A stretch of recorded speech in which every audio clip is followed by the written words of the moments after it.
What's the most inaccurate thing your child has ever been taught in school? 1. My son was in the 4th grade when his science teacher called me, furious that he had been disrespectful in class.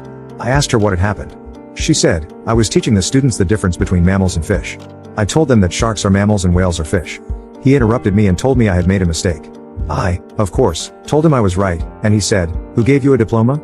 I told her I would talk to my son about his rudeness. I then called the principal and made an appointment to meet with both him and the teacher.